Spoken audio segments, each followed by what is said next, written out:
Tonight, we're going to recognize 4 people and 1 team.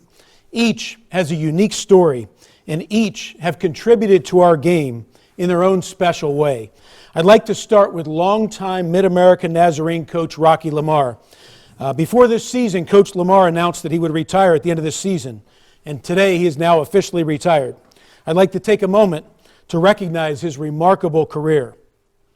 Upon his retirement, at the end of the season, Coach Lamar was the winningest active coach in the NAIA, finishing his career with 803 wins. He's been named the Conference Coach of the Year 7 times. He led the Pioneers to 13 conference championships. He's been invited to the NAIA tournament 19 times. They finished second in the NCCAA national tournament in 97 and 98. Mid-America Nazarene reached the NAIA Final Four in 2001, 2006, 2007, 2008, 2009, 2014, and 2016, and won it all, won the NAIA Division II National Championship in 2007. He coached 36 NAIA All-Americans. Beyond the numbers, however, I've known Coach Lamar for a little while now, but I found a couple quotes from him that I'd like to share with you this evening that tell a little bit more of the story. He said, "Everybody talks about the 800 wins, and I don't even like to mention it. It's just another number. In fact, I told somebody the other day, 799 would be cool. The number isn't what's important. What's important is the impact you have on kids' lives." The other quote I saw was this. He said, "This is a dream job to me. I don't go to work. I go to coach kids. I get to teach them the game I love, and I get to teach them about Christ. I couldn't have drawn it out any better. It's been heaven on earth. I'll miss this place." Ladies and gentlemen, I'd like to introduce to you Coach Rocky Lamar. There you go. All right, they're here to see you, not me. Steal that part.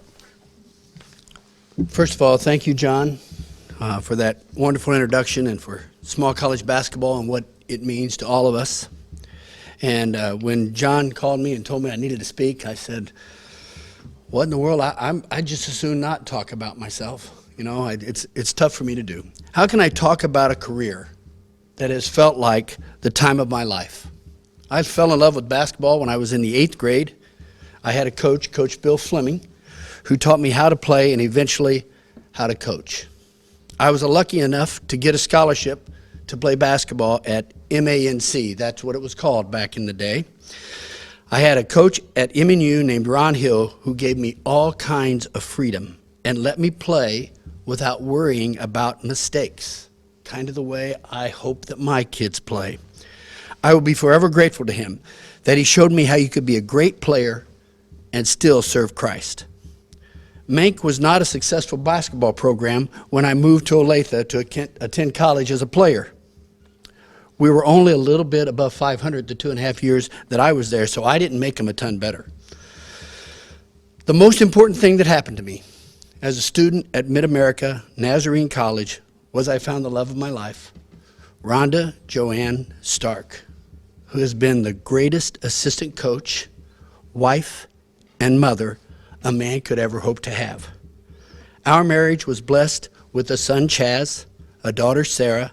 Our son, Chaz, is now married to Jamie, my sweet daughter-in-law. They are the parents of 3 great-grandchildren, Jared, Jana, and Jonas. Upon my graduation from college at Mid-America, I coached high school basketball in Iowa for 10 years.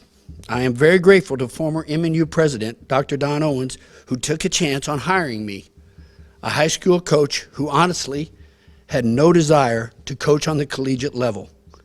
He always calls me his coach and tells me the most important thing he did in his time at MNU was to hire me as the head coach. I asked him the other day if he still would have hired me if he thought I was going to lose over 40 games. Everybody talks about 803. Well, 400 kicks in the teeth came as well. I can't believe how quickly these 36 years have flown by. It seems like only yesterday that I moved a 6-foot 2-inch guard, Paul Cunningham, into the post at MNU, and he led us to our first season over 500. The school was so excited. He had a point guard who was great at getting him the ball exactly when he needed it, Kevin Richardson. I can't believe my first American, Bob Hennig, is over 50 years old.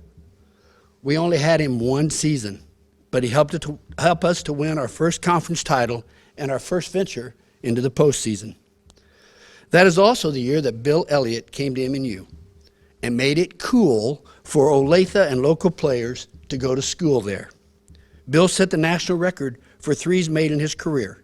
He was an All-American and helped get us to our first national tournament where we finished in the Elite Eight, the first year that the NAI had gone to 2 divisions. Peter Martin came to us from New Zealand.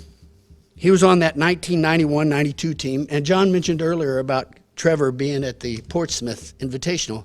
Peter also got an invite to the Portsmouth Invitational. He was an All-American who scored over 50 points 5 times in his career and had one game where he scored 79. Pete was a great player, but I am even more proud of the public servant he has become. Pete is a police officer, and you know how difficult it is to be a police officer in today's world. Trent Cole was a point guard on both Bob and Pete's team, and he was truly the first point guard to drink the Kool-Aid, if you guys know what I mean, which was defend, rebound, value the ball, and run like your hair is on fire. Trent graduated in 1992, and another point guard followed him and became my second 4-year starter at the point. Pete Carr led 2 teams to conference championships and to 2 national tournaments. He still holds the NAI record for steals, and I'm not sure he couldn't still play for us today. He is an unbelievable leader in his community and has 3 boys who hopefully MNU can recruit to continue their father's legacy. Pete graduated in 1996 after being named All-American, and he was followed by Aaron Harris at the point. Are you catching a little bit of the drift here? Mid-America, over these 16 years, really became point guard U. Aaron was also an All-American, 2 conference titles, 2 national tournament appearances, and he is still playing and coaching professionally in France. Both Pete and Aaron got to play with the all-time leading scorer and rebounder at the school, Darren Meyer. At 6'10", could run the floor like a gazelle and was a great rebounder and shot blocker. He also was an All-American. It's pretty easy to win 800 games when you have all these All-Americans. Darren and Aaron played with Dan Peterson, who was a 2-time All-American and finished his career as the second leading scorer in the school's history. Matt Keeley from Great Bend was our next great point guard, and that became possible only because Jimmy Williams proved how unselfish he was and how all of my players have been unselfish by moving over to the 2 guard, which made us a great team. Jimmy is still proving how he can coach by being my only player to coach at the NCAA Division I level, where he's been very successful at Furman University. Back to Matt. Matt led us to a runner-up finish in the national tournament and was smart enough to get the ball to 2 more All-Americans in Adam Oots and Dan Fleming. Dan set the record that year for points scored in the national tournament, finishing with over 2,000 points in his career. Matt was a 2-time All-American and is now the college coach at Ottawa University, Arizona, where he led his team to the national tournament for the first time. Adam Hepker was our next 4-year starter at the point. Adam led us to 4 national tournaments, 3 Final Fours, including our national title in 2007. Adam was the most outstanding player at the tournament in his junior year when we won the title. Adam was my first 3-time All-American. Adam was a great leader and was very good at getting the ball to the right person at the right time, and sometimes that was him. It helped that he had an unbelievable post player in Danny Hawkins.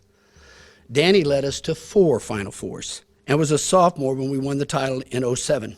In 2009, when we moved to Division I NAIA, Danny said the only difference in how we're going to finish is in the venue. If it had not gotten hurt in the semifinal game, I'm not sure we wouldn't have won the title our first year there. Our next 4-year starter at the guard was Rustin Dowd. Led us to 2 national tournaments. He also was smart enough as a junior to move over to the 2 guard and allow another All-American, Nick Sarai, to join us. Nick led us to 4 national tournaments and to 2 Final Fours. Nick, like all of the other point guards ahead of him, was smart enough to get the ball to our best scorers. And if he was supposed to be the one scoring, than he did. In his junior year, he got it to Luke Thomas and Connor Langer.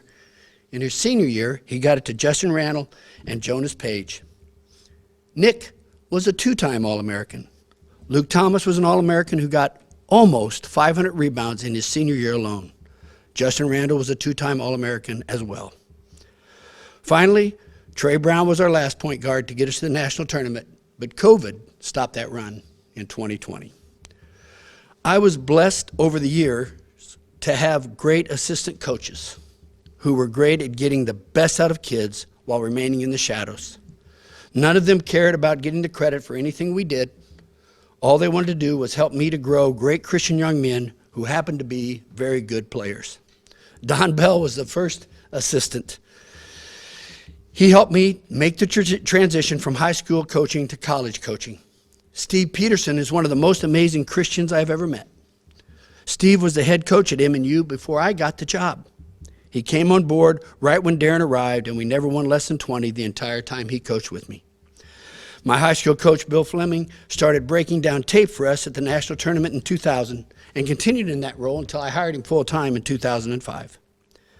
Matt Keeley came on board in 2009-10 and was my head assistant until he got the full-time job at Ottawa University, Arizona.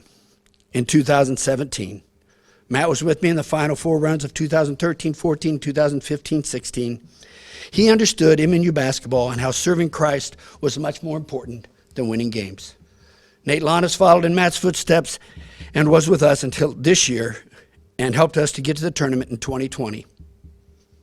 The most important hire I have ever had at MNU was done this year when I talked Adam Hepker into coming back and being my assistant, a role he had filled for 5 years earlier when we went to the Final Four in 2014. Adam had been with Matt in Ottawa, and I am thrilled that he is the new head coach at MNU. I know I've rambled on for a while, but everyone I've talked about here made my job at MNU not a job, but rather an opportunity to introduce players to my personal Savior and to help them find their own way to Christ. I loved coaching at the small college level, and to do it at the greatest institution in the United States has been an added blessing. I hope that I have taught kids how to give others, how to teach others, how to love Christ, how to love their families, and how to love other people. MNU has given me so much more than I can ever give back to the institution. And I want to thank them and John for this wonderful opportunity.